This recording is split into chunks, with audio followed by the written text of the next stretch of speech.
যে everything hinges dash what happens next. এটা একটা পাওয়ার বাক্যের মতো, মানে সব কিছু নির্ভর করে পরবর্তীতে কী হবে তার উপরে। হিঞ্জেসের সাথে কী হবে, আপন হবে, আমরা এখানে দিয়ে দিচ্ছি। হ্যাঁ, তাহলে প্রত্যেক কিছু এটা নির্ভর করা। তাহলে এভরিথিং হিঞ্জেস আপন আমাদের এখানে আপন আসে হোয়াট হ্যাপেন নেক্সট, মানে পরে কী হবে তার উপর সব কিছু নির্ভর করবে। কথা এটা বুঝতে পারো। এটা প্রায় আসে লার্ন দ্য পয়েম, এটা বাই হার্ট, এটা একটা ফ্রেজ। লার্ন বাই হার্ট মানে মুখস্থ বলা। Then the principal will dash the answer script.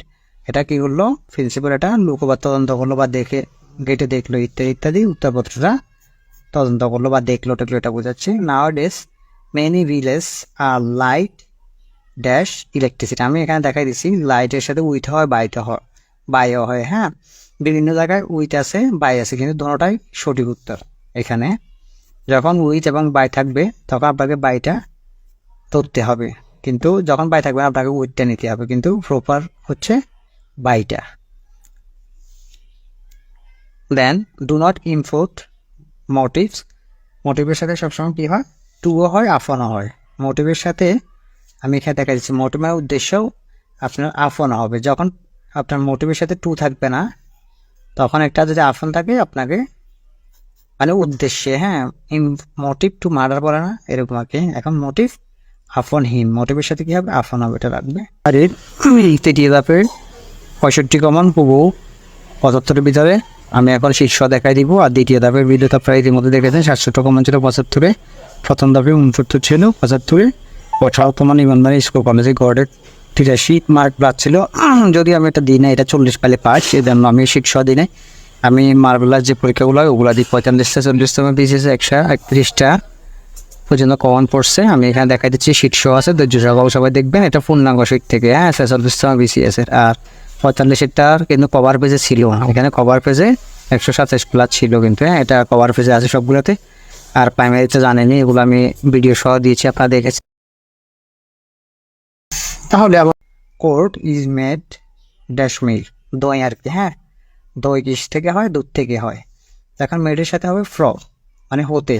তো এটা আপনি কেমনে বুঝবেন, আপনি যদি অফ হইলে যে জিনিসটা ধরেন আপনি কখন অফ হয়, যখন যেটা প্রত্যক্ষ করা যায়। যেমন আপনি কাঠ দিয়ে যখন আপনি টেবিল বানালেন, আপনি কিন্তু টেবিলের ভিতরে কাঠটা দেখা যাবে। যখন দেখা যাবে না, প্রত্যক্ষ করা যাবে না, তখন ফ্রম হয়, এটা মনে রাখবে। হ্যাঁ, তাহলে মানে ওই যে দুধ থেকে যখন দই হয়ে যায়, দুধটা তখন আর দেখা যায় না, এটা দই হয়ে যায়, অন্য কিছু রূপান্তরিত হয়ে যায়।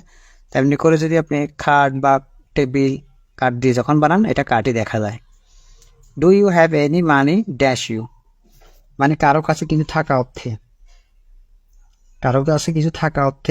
ধরেন কারো কাছে do you have any money on you, on ব্যবহার হবে, কোনো কিছু কারো কাছে থাকা অর্থে অন ব্যবহার হয়, on you.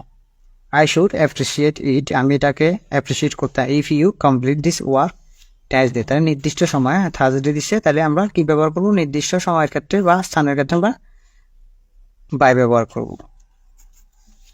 She is name dash her grand mother, name আপনার মানে হচ্ছে নামকরণ করা। হ্যাঁ, তার নামকরণ করা হয়েছে তার নানির নামে আর কি। হ্যাঁ, নেম আফটার হবে। তাহলে our school is dash on the main road, তাহলে আমরা আগে দিয়ে বলছি যে কোনো কিছু নির্দিষ্ট সময় বা নির্দিষ্ট স্থানটাকে যখন বোঝাবে তখন আমরা অন ব্যবহার করব, ঠিক আছে। তাহলে এটা আবার